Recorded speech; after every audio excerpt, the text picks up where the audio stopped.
uang itu segalanya enggak, artinya tapi memang segalanya butuh uang gitu kan. Jadi orang yang punya uang juga belum tentu di saat ibaratnya mereka tidak dekat dengan masyarakat.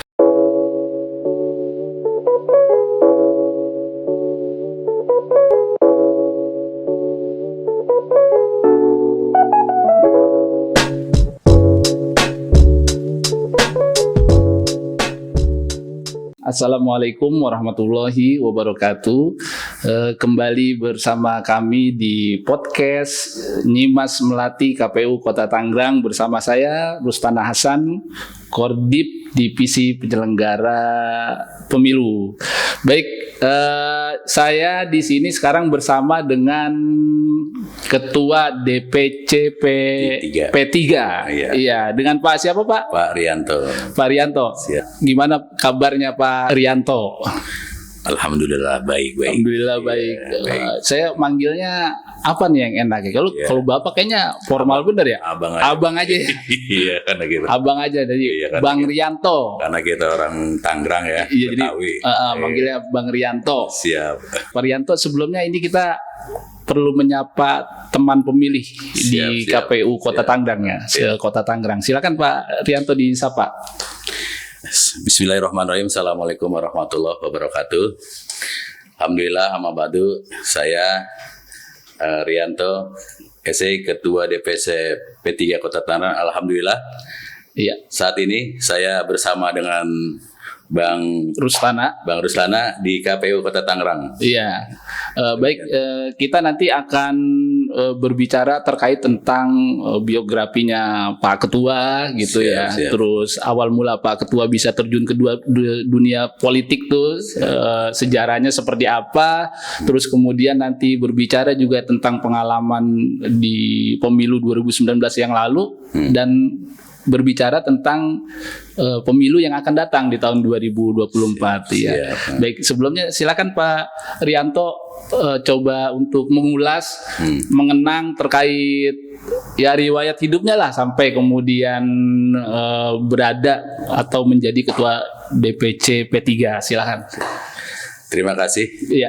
Jadi melihat dari satu perjalanan kami di partai, karena memang kami berangkat dari cinta juga tentang organisasi, gitu. Senanglah di dalam organisasi. Jadi kita berangkat dulu di V3, ikut di FATA itu di tahun 2004. 2004. Berawal kita pada saat itu masih 2004 itu udah pemilu ya? 2004 ya pemilu. Dikit lagi pemilu. Jadi saat itu saya masih ranting. Ranting di Kelurahan Sudimara Pinang. Dengan partai P3. Kenapa saya tertarik di partai P3? Gitu kan? Karena saya melihat karena background saya juga dulu di pesantren ya. Kemudian juga saya melihat perjuangan itu untuk masyarakat, untuk umat. Ini menjadi satu keinginan saya juga. Bagaimana saya bisa berkecimpung di partai P3. Ya, berangkat dari situ terjadi adanya satu pemilihan pada saat itu, pemilihan satu pengurusan. Itu di 2005-2006 kalau tidak salah. Saya masuk jajaran, akhirnya saya masuk dari ranting, masuk pengurusan PAC. PAC. Dia biasanya anak ranting ya? Iya. Anak ranting. Enggak, ranting. Oh, ranting. Kemudian PAC. PAC itu pengurus anak cabang. Pengurus anak cabang. Baru setelah PAC? Tingkat kecamatan. Setelah PAC? Ya, pada saat itu saya masih sekretaris PAC. Kemudian saya masuk, dapat berapa tahun saya masuk sebagai pengurus ketua PAC. Ketua PAC.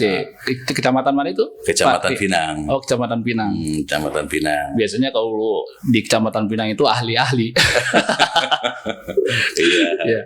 Terus. Jadi memang ya saya memang membangun P3 itu cukup ini juga kerja keras juga untuk di Kecamatan Pinang, karena memang kita melihat itu Dapil 3 itu Pinang Cipondo itu memang basisnya P3 itu ada di Cipondo. Tapi kita mencoba untuk membangun komunikasi kepada masyarakat, sebanyak silaturahmi, banyak minta pendapat dengan tokoh-tokoh yang ada gitu kan. Dan di tahun 2009 kami mencoba untuk mencalonkan diri untuk menjadi anggota legislatif. Alhamdulillah saya kalah. Oh, kalah. Iya. Berarti belum, itu yang pengalaman pertama atau bagaimana? Ya, pengalaman pertama saya di 2009 itu. Karena memang jujur kalau boleh saya belum memahami tentang satu politik juga.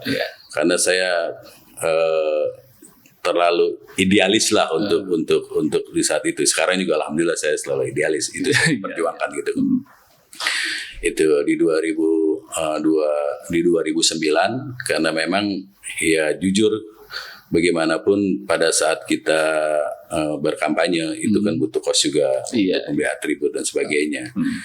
Tapi karena memang satu keterbatasan ya saya pikir nggak perlu seperti itu lagi. Kita bangun komunikasi saja kepada masyarakat. Tapi gitu, waktu mencalonkan yang 2009 itu suara lumayan signifikan atau gimana? Ya, saya pada saat di 2009 itu cukup signifikan, 1.500 saya untuk ini. Oh iya, lumayan ya. Iya, gerakan saya nggak terlalu ini gitu kan, gitu.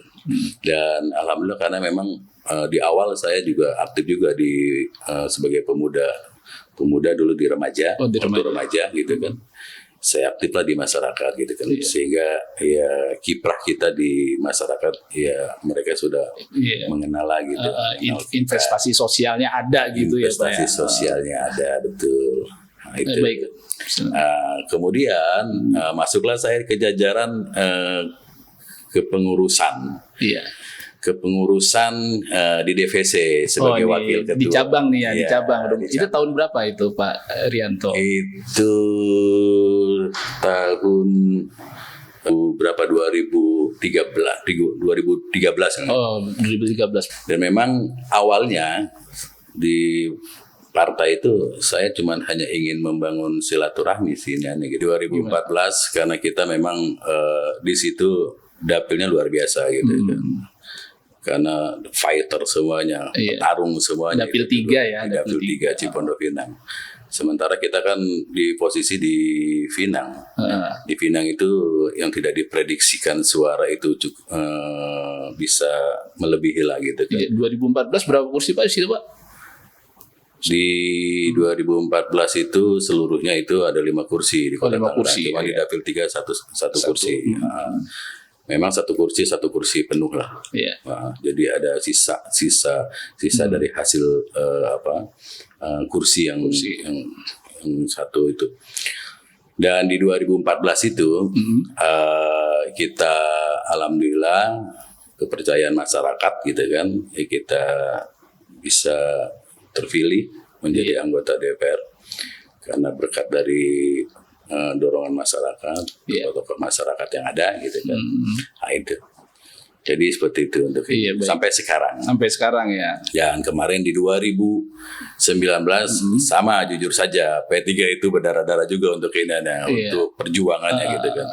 Karena kita melihat perkembangan partai kita memang cukup ini juga lah dinamis untuk ini gitu kan. Gitu. Ya 2019 kemarin kan juga pemilunya juga seakan wajah baru ya bagi kita kan, karena itu pemilu serentak kali pertama kan. Nah baru nanti di 2024 baru serentak kali kedua, cuman serentaknya ditambah dengan pilkada nanti di ujung dari akhir 2024-nya. Memang di pemilu yang pertama itu semua partai juga memang karena pemilunya baru juga persiapannya juga luar biasa. Tapi di 2019 tantangannya bagaimana Pak? Persiapan tantangannya waktu 2019 pengalaman. 2019 itu tantangannya memang sangat luar biasa gitu kan. Karena kita itu kan pengaruh juga tentang masalah 0102 itu imbasnya cukup besar. Gitu. Nah, karena memang partai kita itu kalau boleh jujur itu pemilihnya mayoritas itu kan umat Islam. Gitu, kan. Ya, sehingga kita ada di kubu yang memang tidak dikehendaki lah untuk ini. Sehingga kita bagaimana untuk bersosialisasi kepada masyarakat, yaitu memang cukup tantangan buat kita. Tapi kita coba untuk meyakinkan kepada masyarakat bahwa ini bagaimanapun Indonesia gitu kan. Indonesia itu toleransi. Jadi bukan ibaratnya yang berkiblat kepada Pancasila. Iya, tapi memang pada waktu itu terjadi polarisasi ya. Polarisasi. Ejek-ejekan antara dua kubu gitu. Betul. Tapi kan memang tajam sekali. P3 ini kan ya partai lama ya. Ketika difusikan jadi 3 partai itu kan, ya pasti konstituennya juga saya yakin masih banyak kan di masyarakat itu yang cinta, yang suka terhadap P3 ini. Tinggal bagaimana coba menostalgiakan para pemilih P3 itu mungkin bisa kembali berhasrat untuk ikut bergabung dengan P3 atau bagaimana gitu Pak. Iya, jujur untuk pemilih sekarang itu para masyarakat ya, konstituen itu melihat figur presidennya, karena kita di sekarang kan gabung dengan presiden dengan pilpres gitu kan, pilpres itu tidak kita pungkiri karena pengaruh efek dari itu juga pengaruhnya cukup besar gitu kan. Sehingga di saat ibaratnya presidennya mana yang kira-kira elektabilitasnya dan disenangi oleh masyarakat, maka itulah yang menjadi sebuah barometer kita. Gitu. Jadi kita kalau seandainya memang di posisi yang memang ibaratnya calon presidennya itu yang disenangin oleh masyarakat terutama umat Islam, maka kita ya tidak terlalu sulit sebenarnya untuk memperoleh kursi, memperbanyak suara. Tapi kalau seandainya memang itu yang berbenturan, kita itu harus kerja keras. Berapa kursi Pak kemarin?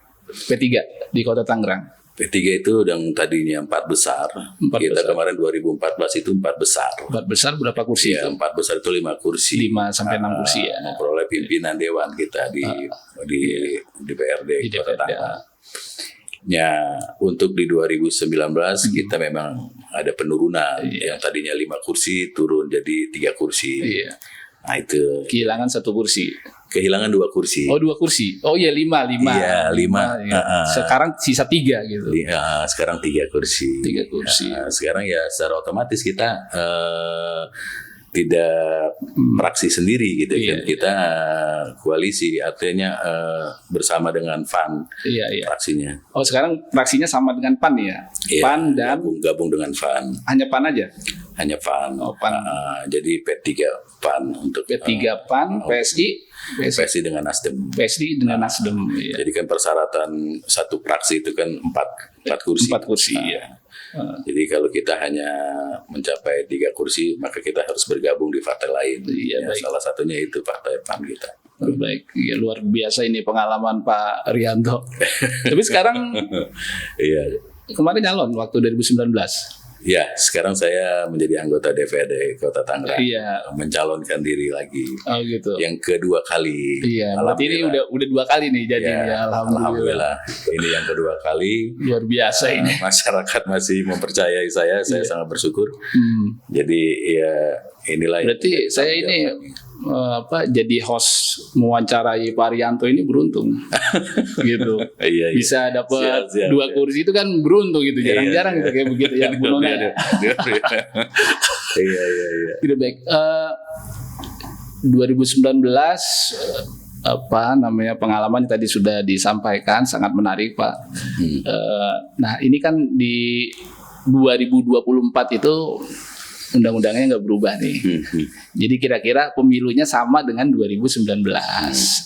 Nah kira-kira sama lah pokoknya dengan 2019 ini. Nah kira-kira apa persiapannya untuk menyambut pemilu 2024? Ya, Terima kasih. Jadi di 2024 ini sistemnya sama pemilihannya.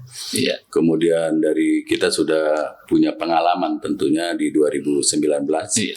Karena memang di 2019 itu antara Pileg dengan Pilpres itu berbarengan, dan ini di 2024 juga sama. Yeah. Kemudian nanti pilkadanya di akhir di 2024 bulan Oktober kalau tidak salah untuk ini. Nah, ini sudah menjadi satu pengalaman kita gitu kan. Karena bagaimanapun kita persiapan kita, apalagi kita sebagai ketua, bukan cuma hanya kita memikirkan pribadi saja sekarang. Iya, iya. Jadi kalau dulu kita cuma hanya memikirkan pileg itu, memikirkan saya bagaimana supaya ibaratnya bisa memperoleh gitu, memperoleh suara, bisa menjadi anggota DPRD. Kalau sekarang itu kita sebagai ketua DPC P3 Kota Tangerang berpikir bagaimana P3 yang kemarin dapat 3 kursi akan kembali lagi menjadi 5 kursi. 5 kursi. Minimal ya, minimal 5 kursi. Oh, gitu. Minimal itu ya? Ya, minimal. Berarti target besarnya? Target itu maksimal sebanyak-banyaknya. Sebanyak-banyak. Tapi kan nggak bisa keluar dari kuota. Betul. Iya. Karena memang kalau kita melihat di masing-masing dapil ya, pertarungannya cukup ini. Karena kita melihat sekarang ini dilihat dari sosok figurnya juga gitu kan. Figurnya mereka ibaratnya pada saat kita tampilkan caleg-calegnya, calon-calon legislatifnya gitu kan, yang mereka memang ibaratnya dekat dengan masyarakat, baik secara finansial dan mereka juga piawai juga dengan masyarakat. Ya itulah yang menjadi satu modal mereka bisa ke DPRD iya, untuk di pemilu 2024. Ya mungkin teman pemilih juga yang menyaksikan nanti perlu juga kan bisa jadi teman pemilih ini ada yang ingin juga menjadi anggota dewan. Nah, ini perlu juga mungkin Bang Rianto ini kan udah 2 kali jadi nih. Itu kira-kira kiatnya apa itu? Bisa 2 kali jadi itu. Kiatnya. Iya, yang terpenting adalah pada saat kita ingin mencalonkan anggota legislatif, kita harus bersosialisasi, harus dekat kepada masyarakat, harus terjun gitu kan. Jadi kalau kita ibaratnya di rumah saja gitu, uang memang nggak harus menjamin uang itu segalanya, nggak. Artinya tapi memang segalanya butuh uang gitu kan. Jadi orang yang punya uang juga belum tentu di saat ibaratnya mereka tidak dekat dengan masyarakat. Kunci utamanya adalah bagaimana kita membangun komunikasi, membangun silaturahmi dekat dengan masyarakat, yaitu. Jadi kalau saya jujur saja di 2014 dan di 2019 saya terlalu kecil untuk kos politik untuk ini. Karena kedekatan kita dengan masyarakat, piawai dengan masyarakat, kepedulian kita bangun. Nah, itulah yang menjadi kiat. Menjadi kiat. Jadi kalau teman-teman yang besok untuk bisa mau mencalonkan diri menjadi legislatif, ya mencoba untuk bangun komunikasi ke masyarakat lah, turun di masyarakat, dan yang namanya politik harus siap untuk begadang segala macam, karena bagaimanapun kita yang namanya di politik itu beraneka ragam karakter gitu kan, berbagai macam karakter. Ada yang ibaratnya ngobrolnya sampai pagi gitu kan, sampai ajan subuh. Itu bagian sebuah resistensi kita sebagai anggota sebagai caleg gitu kan. Jadi nggak harus kamu nggak bisa gitu kan. Itu bagian sebuah resistensi yang harus harus dipenuhi untuk seorang caleg gitu kan. Ya, itulah teman pemilih kira-kira kalau ingin menjadi caleg, kiat-kiat caleg jadi ini mah caleg jadi, ya kiat-kiatnya seperti yang disampaikan oleh Bang Rianto tadi. Nah, kalau misalkan ada yang pengen jadinya lewat partai P3, gimana itu caranya? Kantornya di mana? Tempatnya di mana kalau mau daftar kira-kira? Ya ini saya persilakan buat mempromosikan juga sekalian. Siap. Jadi jujur saya juga memang bagaimanapun membuka seluas-luasnya, selebar-lebarnya untuk para masyarakat, khususnya masyarakat di Kota Tangerang ya ingin mencalonkan, kami terbuka gitu kan. Kami membuka bukan cuman hanya di internal saja, eksternal. Yang terpenting mereka punya visi misi yang sama, memperjuangkan aspirasi masyarakat, berkeadilan dan sebagainya gitu kan. Nah, ini dan kita membuka kepada orang-orang yang memang punya jiwa sosial dan sebagainya gitu. Kebetulan kantor kami itu di Royal, di Ruko Royal, dan di dekat di sampingnya Hotel Alium. Hotel Alium, Jalan Benteng Betawi. Jalan Benteng Betawi. Itu silakan saja, dan kami membuka karena kami semuanya membuka selebar-lebarnya. Jadi bukan cuma hanya di kalangan orang tua, kaum milenial juga.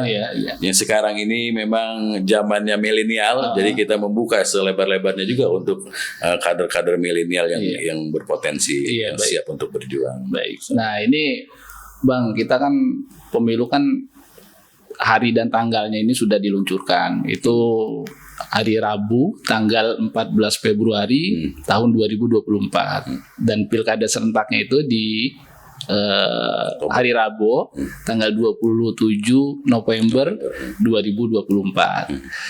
Nah ini kan untuk yang pemilu ya, pemilu itu kan di tanggal 14 Februari nih kita ngobrolnya itu.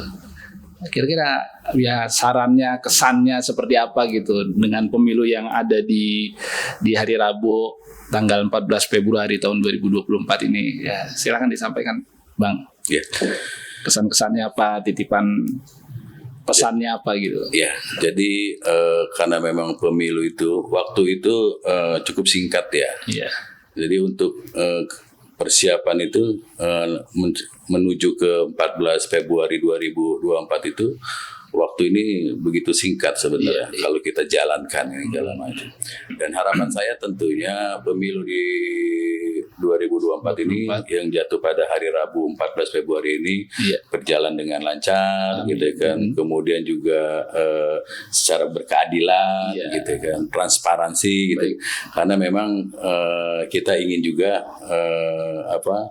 akan outputnya gitu kan, orang-orang yang memang benar-benar yang menjadi satu pilihan masyarakat, bukan berdasarkan karena kecurangan dan sebagainya. Baik, ini kami dari tim podcast Nyimas Melati Kota Tangerang mengucapkan terima kasih banyak Bang Rianto sudah menyempatkan waktunya untuk hadir di tengah-tengah kesibukannya yang begitu padat. Ya ini program di 2022 kami nih yang awal ini podcast ini. Oh iya, gitu. Luar biasa, saya menyambut, memberikan apresiasi kepada KPU Kota Tangerang ya yang sudah mengundang kami podcast gitu kan. Jadi semoga KPU Kota Tangerang makin eksis. Amin. Baik, ini ada Indra Mata. Oh siap. Indra Mata. Oh duduk siap. Indra Mata. Waduh, apa nih?